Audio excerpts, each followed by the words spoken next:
നമസ്കാരം. മലയാളി വാർത്ത ഇൻസൈഡിലേക്ക് സ്വാഗതം. 48 മണിക്കൂർ അവസാനിക്കാൻ പോകുന്നു. ഇറാനിൽ നരകം പെയ്തിറങ്ങും. അമേരിക്കൻ പ്രസിഡന്റ് ഡൊണാൾഡ് ട്രംപിന്റെ അന്ത്യശാസനമായിരുന്നു ഇത്. ലോകരാജ്യങ്ങൾ വിറച്ചു. എന്തും സംഭവിക്കാം. ഈ പ്രഖ്യാപനത്തിന് പിന്നാലെ ആദ്യ അടി തുടങ്ങി വെച്ചത് ഇസ്രയേൽ. ഇറാൻ ഈ രാത്രി തീരാൻ പോകുന്നു എന്ന വലിയ ആവേശമായിരുന്നു ഇസ്രയേലിന്. ബങ്കർ ബസ്റ്റർ ബോംബുകളുമായി അമേരിക്ക എത്തുന്നതും കാത്ത് ജൂതപ്പട ക്ഷമയോടെയിരുന്നു. എന്നാൽ അവസാന മണിക്കൂറിൽ ട്രംപ് കാലുവാരി. 2 ആഴ്ച വെടിനിർത്തൽ പ്രഖ്യാപിച്ച് വൈറ്റ് ഹൗസിൽ കയറിയിരുന്നു ട്രംപ്. കലിതുള്ളി നിൽക്കുകയാണ് ഇപ്പോൾ ഇസ്രയേൽ സേനയും മൊസാദും. ഇതാണ് ഇറാനെ അടിക്കാൻ പറ്റിയ സമയം. അവർ ഏറ്റവും ദുർബലമായി നിൽക്കുന്ന സമയം. കയറി അടിച്ച് ഇറാനെ തീർക്കുക എന്ന ഒറ്റ ലക്ഷ്യം മാത്രമേ ഇസ്രയേലിനുണ്ടായിരുന്നുള്ളൂ. എന്നാൽ ഇസ്രയേലിന്റെ കണക്കുകൂട്ടൽ തെറ്റിച്ച് ട്രംപിന്റെ പിന്മാറ്റം ജൂതപ്പടയെ ഇപ്പോൾ ചൊടിപ്പിച്ചിരിക്കുന്നു. ട്രംപ് വെടിനിർത്തൽ പ്രഖ്യാപിച്ചത് ആത്മഹത്യാപരമാണ്. ഈ 2 ആഴ്ച കൊണ്ട് ഇറാൻ വീണ്ടും ആയുധ ബലം കൂട്ടുമെന്നും മിസൈൽ പരീക്ഷണങ്ങൾ തകൃതിയാക്കുമെന്നും അവരുടെ ആയുധപ്പുര നിറയ്ക്കുമെന്നും ഇസ്രയേൽ സൈന്യം തുറന്നടിക്കുന്നു. ഇസ്രയേൽ സൈന്യം സർവ്വസജ്ജമായി പോർ വിമാനങ്ങളും മിസൈലുകളും തയ്യാറാക്കി കാത്തിരിക്കുകയായിരുന്നു.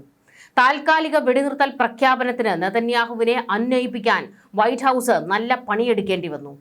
എന്നാൽ ഇസ്രയേൽ പ്രതിരോധ മന്ത്രി ഇസ്രയേൽ കാറ്റ്സും IDFും മൊസാദും തീവ്ര ജൂത പക്ഷക്കാരും ഈ നീക്കത്തോട് യോജിക്കാതെ ഇപ്പോൾ ഇടം തിരിഞ്ഞു നിൽക്കുന്നു. ട്രംപിനെയോ US-നെയോ കണ്ടിട്ടല്ല ജൂതർ യുദ്ധത്തിനിറങ്ങിയത്. നിലപാട് ഇതായിരിക്കണമെന്നും വെടിനിർത്തലിൽ സഹകരിച്ച നെതന്യാഹു ആപത്ത് വിളിച്ചു വരുത്തിയിരിക്കുന്നുവെന്നും തീവ്ര വലതുപക്ഷക്കാരും തുറന്നടിക്കുന്നു. നെതന്യാഹുവിന് കഴിവില്ലെന്ന് ഇറ്റാമിർ ബെൻഗൂറിനെ പോലെയുള്ള വലതുപക്ഷ നേതാക്കൾ പച്ചയ്ക്ക് ഇപ്പോൾ വിമർശിക്കുന്നു. IDFും നെതന്യാഹുവിനോട് എതിർപ്പിൽ നിൽക്കുന്നു. ജൂതന്റെ ചോരയ്ക്ക് കണക്ക് വീട്ടാനാണ് ഇറങ്ങിയത്. ഒരിടവേള അനുവദിക്കുന്നത് ശക്തരാകാൻ ഇറാൻ സേനയെ സഹായിക്കുക മാത്രമാണ് ചെയ്യുകയെന്നും വിമർശനം വരുന്നു. ഇസ്രയേലിലെ തീവ്ര വലതുപക്ഷക്കാർ നെതന്യാഹുവിനെ ഓർമ്മിപ്പിക്കുന്ന ചില കാര്യങ്ങൾ ഇപ്പോൾ ചർച്ചയായി മാറിക്കൊണ്ടിരിക്കുകയാണ്. 2023 ഒക്ടോബർ 7 ജൂത മണ്ണിലേക്ക് കടന്നു കയറി ഹമാസ് ഭീകരർ ഭയം വിതച്ചു. ജൂതന്റെ ചോര വീഴ്ത്തി, കണ്ണുനീർ വീഴ്ത്തി, ജൂത സ്ത്രീകളെ പീഡിപ്പിച്ചു, ജൂത കുഞ്ഞുങ്ങളെ കൊന്നൊടുക്കി. സഹിക്കാവുന്നതല്ല, ഉണങ്ങുന്നതല്ല ആ മുറിവ്. നമ്മൾ ആയുധമെടുത്തു. ഇറാന്റെ പ്രോക്സികളെ ഒന്നൊന്നായി അരിഞ്ഞു വീഴ്ത്തി. HH നേതാക്കളെ കൊന്നൊടുക്കി. ഒക്ടോബർ 7 ആക്രമണത്തിന്റെ സൂത്രധാരൻ ഇറാന് നേരെ നമ്മൾ തിരിഞ്ഞു. അവരുടെ പരമോന്നതന്റെ തല ഉൾപ്പെടെ നമ്മൾ അരിഞ്ഞു വീഴ്ത്തി. ഇവിടെ വരെ എത്താൻ ജൂത സൈന്യത്തിന് ചോര വീഴ്ത്തേണ്ടി വന്നു. ആക്രമണങ്ങൾ നേരിടേണ്ടി വന്നു. ജീവൻ പണയം വെച്ചാണ് സൈന്യം രാജ്യം കാക്കുന്നത്. രാജ്യത്തെ ജനങ്ങൾ ബങ്കറുകളിൽ ജീവിക്കുന്നു. എന്തിനു വേണ്ടിയാണ് ഇതെല്ലാം? ഇസ്രയേൽ ജയിക്കുന്നതിന് വേണ്ടി.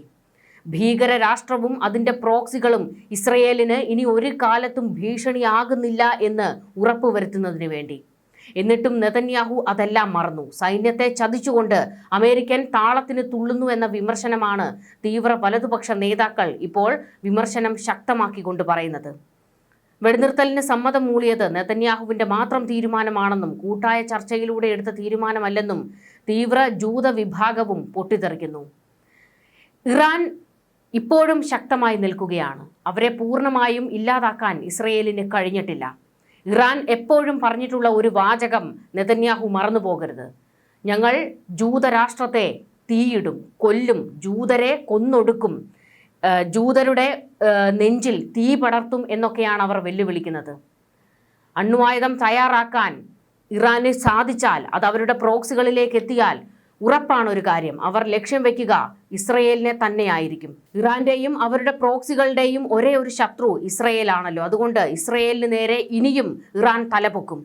ആ ഒരു ഗതികേടിലേക്ക് എത്തരുതെങ്കിൽ ഇപ്പോൾ അടിച്ചു തീർക്കുക എന്നാണ് തീവ്ര വലതുപക്ഷക്കാർ നെതന്യാഹുവിനോട് നിരന്തരം പറഞ്ഞുകൊണ്ടിരിക്കുന്നത്.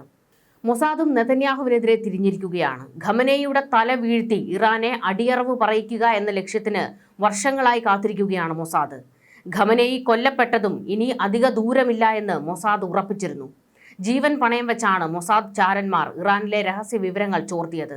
ആണവ കേന്ദ്രങ്ങൾ, മിസൈൽ കേന്ദ്രങ്ങൾ, ആയുധ കേന്ദ്രങ്ങൾ, ഇതിൻ്റെ എല്ലാം ബ്ലൂ പ്രിന്റ് മൊസാദ് ചോർത്തിയെടുത്തിരുന്നു. ഓരോ കേന്ദ്രവും സ്കെച്ചിട്ട് കാത്തിരിക്കുമ്പോഴായിരുന്നു വെടിനിർത്തൽ പ്രഖ്യാപനം. പക്ഷേ ഈ ഒരു വെടിനിർത്തലിലേക്ക് എത്തുമ്പോൾ അത് ലോക സമാധാനത്തിന് നല്ലത് തന്നെയാണ്. കാരണം ഹോർമുസ് അടഞ്ഞു കിടക്കുകയാണ്. ലോകം നേരിടുന്ന വലിയ പ്രതിസന്ധി. മറ്റൊരു കാര്യം, ഇപ്പോൾ ഒരാക്രമണം നടത്താൻ സാധിക്കുന്ന സാഹചര്യമല്ല ഇറാനിലുള്ളത്. IRGC പുറത്തെടുത്ത തന്ത്രം അത് അമേരിക്കയെ വിറപ്പിച്ചു എന്നുള്ള കാര്യത്തിൽ ഒരു സംശയവും വേണ്ട. ഊർജ്ജ പ്ലാന്റുകൾ ഉൾപ്പെടെ ആക്രമിക്കപ്പെടാൻ സാധ്യതയുള്ള കേന്ദ്രങ്ങളിൽ ജനങ്ങളെ അണിനിരത്തി മനുഷ്യ കവചം തീർത്തു ഇറാൻ. ഒരാക്രമണം നടന്നാൽ ലക്ഷക്കണക്കിന് പേർ കൊല്ലപ്പെടുമായിരുന്നു. അങ്ങനെ സംഭവിച്ചാൽ ലോകരാജ്യങ്ങൾ ട്രംപിനെതിരെ തിരിയും. സ്വന്തം ജനം ട്രംപിനെതിരെ തിരിയും. ഇസ്രയേൽ ജനവും നെതന്യാഹു ഭരണകൂടത്തിനെതിരെ പ്രതിഷേധിച്ച് രംഗത്തിറങ്ങും. ഇതെല്ലാം കൃത്യമായി നെതന്യാഹുവിനെ ബോധ്യപ്പെടുത്തിയാണ് വെടിനിർത്തലിലേക്ക് എത്തിച്ചത്. എന്നാൽ ഇറാനികൾ കൊല്ലപ്പെട്ടാലും വേണ്ടില്ല, ശത്രുവിന്റെ കോട്ടകൾ അടിച്ചു തകർത്ത് തരിപ്പണമാക്കി അവരെ മുട്ടുകുത്തിക്കണം എന്ന പക്ഷക്കാരാണ് ഇസ്രയേലിലെ തീവ്ര ജൂതന്മാർ. അവർക്ക് ഒരേ ഒരു വികാരമേ ഉള്ളൂ, അത് ജൂത വികാരം മാത്രമാണ്. എന്തായാലും വെടിനിർത്തലിലേക്ക് കാര്യങ്ങൾ കൊണ്ടെത്തിക്കാൻ ട്രംപിന് കഴിഞ്ഞെങ്കിലും ഇതുവരെയും തണുക്കാൻ ഇസ്രയേൽ തയ്യാറായിട്ടില്ല. എപ്പോൾ വേണമെങ്കിലും അടിപൊട്ടാം എന്നുള്ള ഒരു സാഹചര്യമാണ് ഇറാനും ഇസ്രയേലും തമ്മിൽ ഇപ്പോഴും നിലനിൽക്കുന്നത്. ഇറാനും അമേരിക്കയും തമ്മിലുള്ള വെടിനിർത്തൽ ധാരണയ്ക്ക് പിന്തുണ അറിയിച്ച് ഇസ്രയേൽ പ്രധാനമന്ത്രി ബെഞ്ചമിൻ നെതന്യാഹു വലിയ പ്രഖ്യാപനമൊക്കെയാണ് നടത്തിയത്.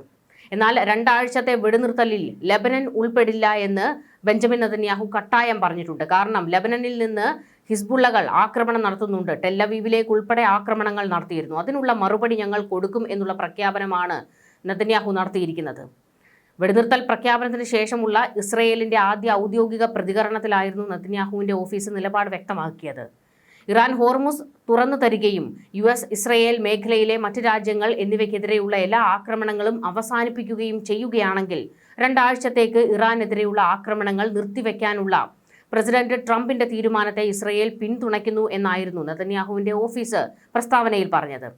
എന്നാൽ ഇറാൻ ഭീകര ഭീഷണി ഉയർത്താതിരിക്കാൻ US നടത്തുന്ന ശ്രമങ്ങളെ ഇസ്രയേലും പിന്തുണയ്ക്കും. പക്ഷേ ലെബനനിലേക്ക് ഞങ്ങൾ ആക്രമണം നടത്തും. ലെബനന്റെ ഇസ്രയേലിലേക്കുള്ള പെരുമാറ്റം എങ്ങനെയാണോ അതുപോലെ ഇരിക്കും ഞങ്ങൾ തിരിച്ചു പെരുമാറുന്നതെന്നും ബെഞ്ചമിൻ നെതന്യാഹു കൂട്ടിച്ചേർത്തിട്ടുണ്ട്. അതായത് ഒരു ഇളവ് അതെടുക്കുകയായിരുന്നു ബെഞ്ചമിൻ നെതന്യാഹു ചെയ്തത്. ലെബനനിൽ വീണ്ടും തലപൊക്കിയിരിക്കുന്ന ഹിസ്ബുള്ളകളെ അടിച്ചു തകർത്ത് തീർത്തിട്ടേ ഞങ്ങൾ കയറൂ എന്നുള്ള ഒരു പ്രഖ്യാപനം അത് ഇപ്പോൾ നെതന്യാഹു നടത്തിയിരിക്കുകയാണ്.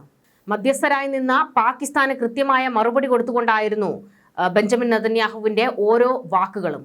അതായത് ഷഹബാസ് ഷെരീഫിന്റെ ഓഫീസ് നൽകിയ വാദങ്ങളെ തള്ളുന്ന നിലപാടാണ് നെതന്യാഹു സ്വീകരിച്ചത്. ലെബനനിലടക്കം വെടിനിർത്തൽ കരാർ ഉടനടി പ്രാബല്യത്തിൽ എത്തിയിട്ടുണ്ട് എന്നായിരുന്നു ഷഹബാസ് ഷെരീഫ് അറിയിച്ചത്. എന്നാൽ അത്തരമൊരു സാഹചര്യമല്ല എന്നും ഞങ്ങൾ ലെബനനിലേക്ക് ആക്രമണം നടത്തും എന്ന് തന്നെയായിരുന്നു ഇസ്രയേൽ പ്രഖ്യാപിച്ചത്. പശ്ചിമേഷ്യയിൽ സമാധാനം പുനഃസ്ഥാപിക്കാൻ ലക്ഷ്യമിട്ട് അമേരിക്കയും ഇറാനും ചേർന്ന് വെടിനിർത്തൽ പ്രഖ്യാപിച്ചതിന് തൊട്ടു പിന്നാലെ പുതിയ ആരോപണങ്ങളുമായി ഇസ്രയേൽ രംഗത്ത് വന്നിട്ടുണ്ട്. ഇറാനിൽ നിന്ന് തങ്ങൾക്ക് നേരെ മിസൈൽ ആക്രമണം ഉണ്ടായി എന്ന അവകാശവാദമാണ് ഇസ്രയേൽ സൈന്യം നടത്തിയിരിക്കുന്നത്. അതായത് ഇസ്രയേൽ സൈന്യം ഒരു ഗ്യാപ്പിന് വേണ്ടി കാത്തിരിക്കുകയാണ്, ഇറാനിലേക്ക് അടിക്കുന്നതിന് ഒരു പഴുത് കിട്ടാൻ കാത്തിരിക്കുകയാണ്. അതുകൊണ്ട് ഇറാനിൽ നിന്നുണ്ടാകുന്ന ചെറിയ ആക്രമണങ്ങൾക്ക് അല്ലെങ്കിൽ പ്രസ്താവനകൾക്ക് പോലും ഞങ്ങൾ കയറി അടിക്കും എന്നുള്ള നിലയിൽ തന്നെ നിൽക്കുകയാണ് ഇസ്രയേൽ സൈന്യം. 3 തവണയാണ് ഇസ്രയേൽ സൈന്യം ഇപ്പോൾ ഈ വാദവുമായി രംഗത്തേക്ക് എത്തിയത്. ഇറാന്റെ ഭാഗത്തു നിന്നുള്ള മിസൈലുകൾ ഇസ്രയേൽ ലക്ഷ്യമാക്കി വരുന്നുണ്ടെന്നും പ്രതിരോധ സംവിധാനങ്ങൾ സജ്ജമാണെന്നുമായിരുന്നു ഇസ്രയേൽ സൈന്യത്തിന്റെ ഔദ്യോഗിക ടെലിഗ്രാം ചാനലിലൂടെ അറിയിച്ചത്. അമേരിക്കയും ഇറാനും തമ്മിൽ പാകിസ്ഥാൻ മുഖേന നടത്തുന്ന സമാധാന ചർച്ചകളെ അട്ടിമറിക്കാനുള്ള ഇസ്രയേലിന്റെ ബോധപൂർവമായ നീക്കമാണിതെന്ന് രാഷ്ട്രീയ നിരീക്ഷകർ വാദിക്കുന്നു. പശ്ചിമേഷ്യയിൽ അമേരിക്കയുടെ പിന്തുണയോടെ തങ്ങളുടെ ആധിപത്യം തുടരാൻ ആഗ്രഹിക്കുന്ന നെതന്യാഹുവിന്റെ തന്ത്രത്തിനേറ്റ തിരിച്ചടിയാണ് ഈ വെടിനിർത്തൽ കരാർ. ഒരു കരാറിലൂടെ യുദ്ധം അവസാനിക്കുന്നത് തടയാനാണ് ഇസ്രയേൽ ശ്രമിക്കുന്നത്. ഇറാന്റെ 10 സമാധാന നിർദ്ദേശങ്ങൾ ചർച്ച ചെയ്യാൻ അമേരിക്ക തയ്യാറായതോടെ ഇസ്രയേൽ വലിയ പ്രതിസന്ധിയിലാണ്. ഈ സാഹചര്യത്തിൽ മിസൈൽ ആക്രമണം ഉണ്ടായെന്ന് വരുത്തി തീർത്ത് വെടിനിർത്തൽ ലംഘിക്കാൻ ഇസ്രയേൽ ശ്രമിക്കുന്നതായിട്ടാണ് ഇപ്പോൾ ഇറാൻ മാധ്യമങ്ങൾ പോലും റിപ്പോർട്ടുകൾ പുറത്തുവിടുന്നത്. പശ്ചിമേഷ്യയിൽ ഉയർന്നു വരുന്ന ജനകീയ പ്രതിരോധങ്ങളെ തകർക്കാനും ഇറാനെ വീണ്ടും യുദ്ധത്തിലേക്ക് വലിച്ചിഴയ്ക്കാനുമുള്ള ഇസ്രയേലിന്റെ സാമ്രാജ്യത്വ കുബുദ്ധിയാണ് ഈ പുതിയ നീക്കത്തിന് പിന്നിലെന്ന് ഇറാൻ വിമർശിക്കുന്നു. 2 ആഴ്ചത്തേക്ക് വെടിനിർത്തൽ പ്രഖ്യാപിച്ചുവെങ്കിലും ഇതിനോടകം തന്നെ ഇറാന്റെ തല പിളരുന്ന അടി ഇസ്രയേൽ കൊടുത്തു കഴിഞ്ഞിട്ടുണ്ട്. ഇറാന്റെ മിസൈൽ കരുത്തിനെയും സാമ്പത്തിക സ്രോതസ്സുകളെയും ഒരേ സമയം തകർക്കുന്ന തന്ത്രപരമായ നീക്കങ്ങളായിരുന്നു കഴിഞ്ഞ മണിക്കൂറുകളിലും, അതായത് വെടിനിർത്തൽ പ്രഖ്യാപിക്കുന്നതിന്റെ മണിക്കൂറുകൾക്കുള്ളിലും ഇസ്രയേൽ നടത്തിയത്. ഇറാന്റെ മിസൈൽ ലോഞ്ചറുകൾ ഒരിടത്തു നിന്ന് മറ്റൊരിടത്തേക്ക് മാറ്റുന്നത് തടയാനും അവ ഇസ്രയേൽ അമേരിക്കൻ സൈന്യത്തിന് കണ്ടെത്താൻ എളുപ്പമാക്കാനുമായി ഇറാന്റെ റെയിൽവേ ശൃംഖലകളും പാലങ്ങളും ലക്ഷ്യം വെച്ച് ഇസ്രയേൽ തലങ്ങും വിലങ്ങും ആക്രമിച്ചു. ഖരാജ്, ഖാസ്വിൻ എന്നിവിടങ്ങളിലെ റെയിൽവേ പാതകൾ ആക്രമിക്കപ്പെട്ടു.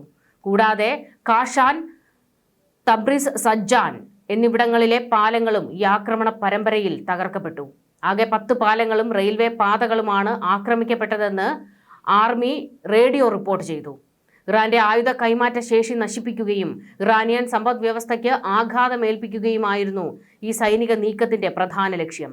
പാലങ്ങൾക്കും റെയിൽവേകൾക്കും നേരെയുള്ള ആക്രമണ വാർത്തകൾക്ക് പിന്നാലെ ഇസ്രയേൽ സൈന്യം ഔദ്യോഗിക പ്രതികരണം നടത്തി. ഇറാന്റെ വിവിധ ഭാഗങ്ങളിലുള്ള ഭീകര ഭരണകൂടത്തിന്റെ ഡസൻ കണക്കിന് അടിസ്ഥാന സൗകര്യങ്ങൾ ലക്ഷ്യമിട്ടുള്ള വിപുലമായ ആക്രമണ പരമ്പര പൂർത്തിയാക്കിയെന്നായിരുന്നു IDF വ്യക്തമാക്കിയത്. ഇറാനിലെ ഷിറാസിലുള്ള പെട്രോ കെമിക്കൽ കോംപ്ലക്സിന് നേരെ തിങ്കളാഴ്ച ആക്രമണം നടത്തിയതായി ഇസ്രയേൽ സൈന്യം ചൊവ്വാഴ്ച വ്യക്തമാക്കിയിരുന്നു. മിസൈലുകളുടെ നിർമ്മാണത്തിലും സ്ഫോടക വസ്തുക്കൾ ഉണ്ടാക്കുന്നതിനും അത്യാവശ്യമായ നൈട്രിക് ആസിഡ് ഉൽപ്പാദിപ്പിക്കാനാണ് ഈ കേന്ദ്രം ഉപയോഗിക്കുന്നതെന്ന് സൈന്യം വ്യക്തമാക്കി. ഇത്തരത്തിൽ മിസൈലുകൾക്കും സ്ഫോടക വസ്തുക്കൾക്കും വേണ്ട നിർണായക രാസവസ്തുക്കൾ നിർമ്മിക്കുന്ന ഇറാന്റെ പക്കലുള്ള അവസാനത്തെ പ്രധാന കേന്ദ്രങ്ങളിൽ ഒന്നുകൂടിയായിരുന്നു ഇതെന്ന് IDF കൂട്ടിച്ചേർത്തു. ദക്ഷിണ ഇറാനിലെ അസലൂയയ്ക്ക് സമീപമുള്ള ഇറാനിലെ ഏറ്റവും വലിയ പെട്രോ കെമിക്കൽ കേന്ദ്രമായ സൗത്ത് പാർസ് IDF തകർത്തതായി പ്രതിരോധ മന്ത്രി ഇസ്രയേൽ കാറ്റ്സ് സ്ഥിരീകരിച്ചു. ഇതിന് പിന്നാലെയാണ് പുതിയ വിവരങ്ങൾ ഇൻഫോഗ്രാഫിക്സും സൈന്യവും പുറത്തുവിട്ടത്. ഈ കേന്ദ്രത്തിന്റെ പ്രവർത്തനം പൂർണ്ണമായും നിലച്ചുവെന്നും ഇറാന്റെ പെട്രോ കെമിക്കൽ കയറ്റുമതിയുടെ 85% കൈകാര്യം ചെയ്യുന്ന 2 പ്രധാന കേന്ദ്രങ്ങളെയും ആക്രമിച്ചുവെന്നും IDF വ്യക്തമാക്കി. ഇറാനിയൻ ഭീകര ഭരണകൂടത്തിന്റെ പശ്ചാത്തല സൗകര്യങ്ങൾക്ക് നേരെ ആക്രമണം തുടരാൻ പ്രധാനമന്ത്രി ബെഞ്ചമിൻ നെതന്യാഹുവും ഞാനും IDF-ന് നിർദ്ദേശം നൽകിയിട്ടുണ്ട് എന്ന് കാറ്റ്സ് പറഞ്ഞിരുന്നു. എന്നാൽ അതിനുശേഷമായിരുന്നു ഈ വെടിനിർത്തലൊക്കെ പ്രഖ്യാപിക്കപ്പെട്ടത്. അതിനോടകം തന്നെ ലക്ഷ്യം വെച്ച പല കേന്ദ്രങ്ങളും തകർത്തില്ലാതാക്കാൻ IDF-ന് കഴിഞ്ഞു. IRGC-യുടെയും ഇറാന്റെ സൈനിക വ്യവസായത്തിന്റെയും പ്രധാന സാമ്പത്തിക സ്രോതസ്സാണ് പെട്രോ കെമിക്കൽ വ്യവസായമെന്നും ഇസ്രയേൽ കാറ്റ്സ് വ്യക്തമാക്കി. അവിടമാണ് ഞങ്ങൾ അടിച്ചു തകർത്തില്ലാതാക്കിയതെന്നും അടുത്ത കാലത്തൊന്നും ഇറാന് തലപൊക്കാൻ കഴിയാത്ത വിധമുള്ള അടി ഞങ്ങൾ കൊടുത്തു കഴിഞ്ഞുവെന്നും ഇസ്രയേൽ തുറന്നടിച്ചു. ആയുധങ്ങൾ നിർമ്മിക്കുന്നതിനാവശ്യമായ രാസവസ്തുക്കൾ നിർമ്മിക്കുന്ന പ്രധാന കേന്ദ്രങ്ങളിലെല്ലാം തന്നെ ഇസ്രയേൽ ആക്രമണം നടത്തിയിട്ടുണ്ട്. ഇറാന്റെ വ്യോമ പ്രതിരോധ സംവിധാനങ്ങളെ തകർക്കുന്നതിന്റെ ദൃശ്യങ്ങൾ ഇസ്രയേൽ വ്യോമസേന പുറത്തുവിട്ടിട്ടുണ്ട്. പ്രതിരോധ സംവിധാനങ്ങളെ തകർക്കാൻ ഉപയോഗിച്ച മിസൈലുകൾ ഘടിപ്പിച്ച ക്യാമറകളിൽ നിന്നുള്ള ദൃശ്യങ്ങളായിരുന്നു സൈന്യം പങ്കുവച്ചത്. നിശ്ചിത കാലയളവിൽ നടത്തിയ വിവിധ ആക്രമണങ്ങളുടെ ദൃശ്യങ്ങളാണ് ഇവ. സൈനിക വൃത്തങ്ങൾ നൽകുന്ന വിവരമനുസരിച്ച് ഇതുവരെ ഇറാന്റെ 130-ലധികം സംവിധാനങ്ങൾ തകർത്തു എന്നാണ് കണക്ക്. ഫെബ്രുവരി 28-ന് ആരംഭിച്ച ഓപ്പറേഷൻ റോറിംഗ് ലയൺ തുടങ്ങിയതു മുതലുള്ള കണക്കാണോ ഇതെന്നും അതോ ഈ നീക്കത്തിനിടയിലെ ഏതെങ്കിലും പ്രത്യേക സമയപരിധിയിലുള്ളതാണോ എന്നും സൈന്യം വ്യക്തമാക്കിയിട്ടില്ല. എന്തായാലും ഇറാനിൽ ഞങ്ങൾ അതിമാരക പ്രഹരം നൽകിയിട്ടുണ്ട് എന്ന് വ്യക്തമാക്കുന്നതിനാണ് തെളിവുകൾ ഉൾപ്പെടെ, അതായത് വീഡിയോ ദൃശ്യങ്ങൾ ഉൾപ്പെടെ ഇപ്പോൾ ഇസ്രയേലിന്റെ സൈന്യം പുറത്തുവിട്ടിരിക്കുന്നത്. ഇറാനിലുടനീളമുള്ള ഭീകര ഭരണകൂടത്തിന്റെ ഫയർ അറേകളും വ്യോമ പ്രതിരോധ സംവിധാനങ്ങളും വ്യവസ്ഥാപിതമായി തകർക്കാനുള്ള ശ്രമങ്ങൾ IDF തുടരുമെന്ന് ഇസ്രയേൽ കാറ്റ്സ് പ്രഖ്യാപിച്ചിരുന്നു. അതായത് 2 ആഴ്ച ഒരു വെടിനിർത്തൽ പ്രഖ്യാപിച്ചിട്ടുണ്ട്. അത് കഴിഞ്ഞ് ഇറാന്റെ നിലപാട് എന്തായിരിക്കുമോ അതുപോലെയായിരിക്കും ഞങ്ങളുടെ പ്രതികരണമെന്നും ഇപ്പോൾ ഇസ്രയേൽ വ്യക്തമാക്കിയിട്ടുണ്ട്. ഞങ്ങൾ ആക്രമണങ്ങൾ അവസാനിപ്പിച്ചിട്ടില്ല, ഇറാൻ രക്ഷപ്പെട്ടു എന്നും കരുതണ്ട, ഞങ്ങൾ അതിശക്തമായി തിരികെ വരുമെന്നും ഇതിലും വലിയ മാരക ആക്രമണം ഇറാനിൽ നടക്കുമെന്നും ഇസ്രയേൽ കാറ്റ്സും പ്രഖ്യാപിക്കുന്നു. അതായത് ഇവരാരും പൂർണ്ണമായും ആക്രമണത്തിൽ നിന്ന് പിന്മാറാൻ തയ്യാറായിട്ടില്ല. ഇറാൻ മുട്ടുകുത്തണം, അതുമാത്രമാണ് ഇപ്പോൾ ഇസ്രയേലിന്റെ ആവശ്യം. എന്നാൽ ഒരു വെടിനിർത്തൽ കൊണ്ടുവന്ന് തൽക്കാലത്തേക്ക് ഇസ്രയേലിനെ ഒന്ന് പിടിച്ചു കെട്ടിയിരിക്കുകയാണ് അമേരിക്ക. എന്നാൽ ആ കെട്ട് ഇസ്രയേൽ എപ്പോൾ പൊട്ടിക്കുമെന്ന് അറിയാൻ കഴിയില്ല. ന്യൂസ് ഡെസ്ക് മലയാളി വാർത്ത ഇൻസൈഡ്.